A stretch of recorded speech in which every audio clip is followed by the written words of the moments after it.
What is the scariest, creepiest thing that has happened to you when you were home alone?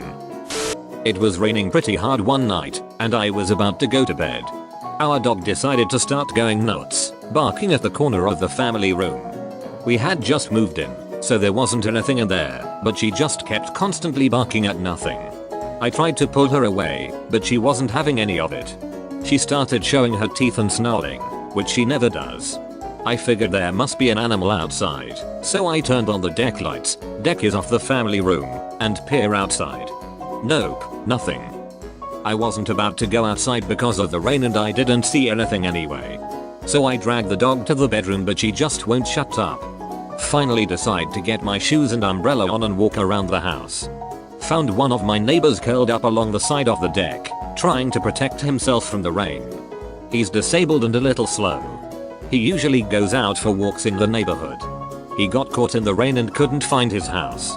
If my dog hadn't gone nuts, he might have been out there all night, and who knows what could have happened. One night, when I was about 12 or 13, my parents were gone for a while, and I was just staying up really late, past midnight, on my desktop computer waiting for them to come home. Like most people, I had been told a million times not to talk to strangers on the internet, but about half my friends list on MSN were people I had never met before. So I was just chatting with a bunch of them. Out of nowhere, one of my online friends had told me exactly what I had been doing the past hour or two. What I was eating, drinking, playing with, when I had gotten up last, things I hadn't mentioned in chat. I instantly got a horrible feeling in the pit of my stomach. My desktop was set up in front of a big window, so as far as I knew, this person I had been talking to, that was supposed to live in a different country than me, had found my address and been watching me through the window. Turns out, he had somehow hacked into my webcam. I always left it plugged in even though I had been warned not to when I wasn't using it, and had been frequently watching me through it whenever he wanted. It's been 10 years and I still have all the cameras on my devices covered in thick duct tape. Someone scoped out my apartment, charged up my stairs and started banging on the door demanding I open it and talk to her. This chick would not give me a name or what she wanted. Finally threatened to call the cops, and that's when she runs back down my stairs. Dude, let me in, I'm a fairy. I do believe. Pixie dust, cocaine dust. 2 years ago, I get home from my last lecture from university before the start of Christmas break. My family had gone to Scotland for the weekend. I was all alone at home for the weekend. Once I arrived at home, I showered and was getting food ready. After eating, I turned on my PS4, plugged my headset and began playing. However, an hour later, I hear loud thudding from upstairs floor. Rather than being brave and checking upstairs, I ran to close and lock the living room doors to prevent a robber from entering. I hurried to my phone and called the police, who arrived quickly and began searching. After 20 minutes of searching, they found that someone had broken into my house, through my bedroom window. Luckily, no valuables had been taken. I did, however, get a 2-hour lecture from my parents on what precautions to take when home alone. My husband went out of town for his first work trip following the birth of our first child, so it was me, my infant daughter, and dog at home. And I am counting it as alone considering I was the only one awake and verbal in the house at the time. I just put my daughter down for bed and was in the kitchen cleaning up when I suddenly heard our garage door open, something that should not be possible with my husband. And second of 2 garage door openers, literally in another state. I raced to lock the door coming into the house from the garage, and crouched next to it for at least 3 minutes, phone out and dialed to 911. Trying to listen for any sounds of intrusion before cracking the door open just enough to reach my arm through and close the garage again. I did not sleep super well that night, though some of that can be blamed on the nightmare that was my baby's sleep schedule at the time. And had at least 3 more mysterious garage openings overnight in the following week. It turns out that when I'd paired a spare garage door opener the day prior, one of our neighbors was arriving home and just so happened to use their opener at the exact moment I pressed the link button in our garage. It took me an absurd amount of time to make the connection, because they honestly don't go in and out of their house very frequently. In any case, that first instance had me acting out parts of a home intrusion scene in a horror movie. A few years ago, I 24F got home from work around 10 PM while I was living with my parents, and they happened to be away on vacation that week. After cooking myself a late dinner, I went onto the back deck adjacent to the kitchen to grab something I had left out there earlier in the day. A bizarre sound caught my attention, like a dog panting. So of course I searched to see where it was coming from. I looked up to see my neighbor 40SM across the street, standing on his deck buck naked and jerking off. He had been watching me through the window and did not stop when I discovered him. I was at my college boyfriend's house over Christmas break. I was alone downstairs reading. At night. Boyfriend was upstairs, probably studying because he was a law student and always studying. Old house. I was on the couch in the living room, which had 2 big windows. No curtains. My back was to the windows. I heard something stir outside the window behind me, but I froze. Couldn't move. I was hoping my boyfriend would come downstairs because I couldn't call for him. Still frozen. He must have read my mind because he came down soon after. He saw what was going on behind me, yelled at full volume, tore open the front door, and took off running down the street. What he saw was a man jacking off, looking in at me from outside, right against the window. Boyfriend chased him but didn't catch him. I was so freaked out. That's absolutely horrifying, and that must have been a terrible thing to see for your boyfriend as well. Over a year ago, I'd gone to bed with my boyfriend, and after a few minutes I hear my cat jump up on the windowsill behind us and start hissing. She growled and meowed a lot, but never hissed. So, I propped myself up and looked out the window expecting to see another cat. Instead, I saw a man in a ski mask, standing just to the left of the window, not looking in at that moment, but appeared to be examining the window itself. I lowered myself back down and tapped my BF and whispered that there was a man right outside. He sat up very slowly and looked out, then whipped the window open and yelled, "What are you doing?" The man said he was just looking around. To which my BF called BS and tried to jump out of the window, but I had some poles set in to, ironically, discourage a break-in if I left my window cracked. So it was too narrow for him to jump out. My BF sprinted out the front door instead to chase him, but whoever it was got away. He was so upset he escaped. We're not together anymore, but I miss that man every day. Lived in a condo. In the middle of the night, I woke up to hear someone rattling my front doorknob. No one had keys to my condo except me. Then, the door opened up, and I heard someone walking in. I was 100% sure I was being robbed.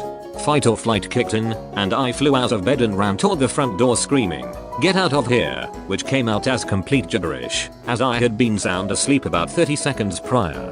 And now had crazy adrenaline pumping through my veins. I was literally jumping around in my underwear screaming and waving my arms, when it dawned on me that the 2 guys standing at my front door looked more scared than I have ever seen anyone. One of the guys held out some keys, his hands were visibly shaking, and said something to the effect of his friend had given him the keys to his place, and said he could stay there while he was out of town. Turns out, the friend lived directly above me, and these guys went to the wrong floor. The floors were not numbered and neither were the condo units, by mistake. They didn't know they were at the wrong door, and that the keys were the same. I was able to get into his unit with my keys and they could open up my door with their keys. Needless to say, I was standing outside the hardware store the next day waiting for them to open, so I could buy a new lock for my door. Can't wait to hear their scariest encounter story. Like 20 of us college students went to a friend's girlfriend's parents' beach house on the 4th of July. We arrived at the specified address. She was running a little behind. We unloaded all of our bags, coolers full of beer, food in the fridge, cleaned our beds, kicked off our shoes, ya know. As I was preparing the grill, and friends got into the pool, someone noticed none of the family photos inside looked like our friend's girlfriend's family. About that time she called asking how far out we were because she was waiting.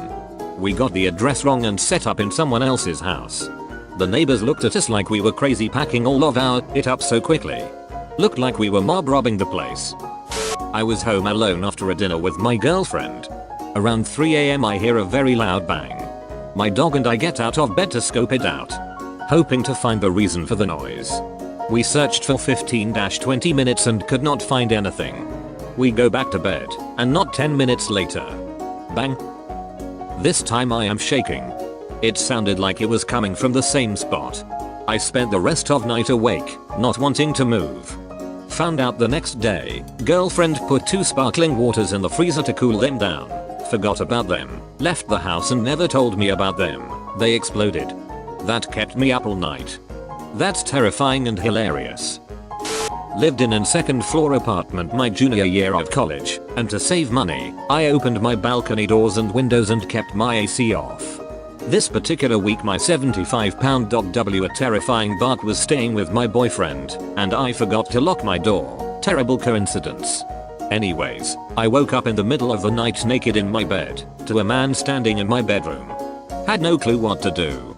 Couldn't jump up BC naked, so instinctively just said yo WTF. His response was, I came up to shut your doors and windows, at which point I noticed all were shut. Then he left and I locked my door. Cried. I was home alone with my toddler, getting ready for bed after putting her down for the night, when I heard her call for me. So I went to her room and she was fast asleep. Weird. Maybe she had woken up for a moment, and then passed out again. Got to the end of the hall before I heard her call for me in a panic. Rushed back in, and she was still asleep in the same position. Sat with her for a few minutes, and then made my way to bed when I heard my husband call my name. Must have come home from work early? So I go to him but he's not there. Call him, and confirm he's still at work and decide I must have heard a neighbor or something. Crawl into bed and hear my husband call for me again, and then continue talking as if he's having a conversation with someone. Then hear my child calling me again and rush into her room. Still asleep. This goes on for a while, until I decide I must really need some sleep and go back to bed with the lights on.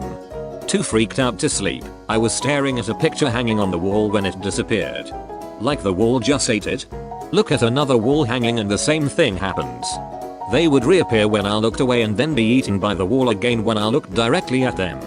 Decide I'm officially an insane person and call husband to come home. Fall asleep eventually, and wake up and everything is normal, except my heart rate can't decide on a pace, swinging up and down between 30s 180s. Head into the hospital, and I'm having a hypertensive crisis. Turns out, it was a beta blockers I'd started recently. Nobody had heard of that reaction, so they kept me for a couple days until my numbers stabilized. No hallucinations after the first night, other than hearing dogs bark randomly for a couple days. Not good times. One of the first nights I was home alone with my brother. I was probably 13 or so. Parents went to a concert and left me in charge of my little brother. Just after he goes to bed, there's a banging at the door. I'm terrified. I stay quiet and sneak to the window. It was a neighbor from up the road. We weren't friends. He's never been in my house before. I'm wondering why the F he wants to come in now. I stood on the other side of the door and said, my parents aren't home. I can't open the door. Stupid, I know. Never let strangers know there are no adults around. He yells back, it's getting dark and I just wanted to let you know that your garage door is wide open. I felt like a schmuck, but I'm still alive. Not a schmuck, probably best possible thing to do, aside from closing it in the first place. You never know what someone's intentions are. Yep, I've actually done it myself. I noticed someone's shed in their backyard was on fire. I went and pounded on the door and was looking through the side window peering in, hoping someone was home. Sure enough, a lady comes around the corner and sees me staring through the window. Immediately stopped in her tracks. I just yelled at her at that point that her shed was on fire. She then opened the door, ran right past me to the backyard to grab the hose. She thanked me afterwards, but she told me that I scared out of her because she was a single lady home alone. I felt kinda bad, but kinda heroic too. So if I wanna lure someone out of their house, just light their shed on fire. Got it, thanks. You just solved a big problem in a novel I'm working on. I'll mention you in the credits. Yeah, sure, good luck with your novel, just don't mention me to the cops. 7-year-old me was playing with a doll I had got for my birthday in the doorway of my apartment on the 3rd floor of a 3-story building. My dad was outside in the parking lot, working on his car as he often did, and me playing in the hall was pretty common as I had a friend who lived directly across from me, who I was waiting to come home and play with. It was the 80s, so being unsupervised was more acceptable. Suddenly, this man I've never seen before walked up the stairs and approached me asking where my parents were. I told him my dad's outside in the parking lot and my mom's at work. I assumed he was a friend of my sister who was in her 20s, as he looked the same age. He said he couldn't just leave me alone and picked me up and threw me over his shoulder. I figured he was just overreacting and going to take me to my dad, but he made his way to the opposite door from the parking lot towards a side street where his car was. Just then, my dad turned the corner, as he just happened to have gone over to the other side to secretly smoke a joint, and asked the guy what was going on. The guy put me down, and said something about thinking I needed help and took off. My dad, being stoned, didn't really react beyond WTF, okay. Kidnapping attempt foiled. My sister didn't know him and she was living with a BF in another city. Dad reflexes 1/5. Stepdad reflex 4/5.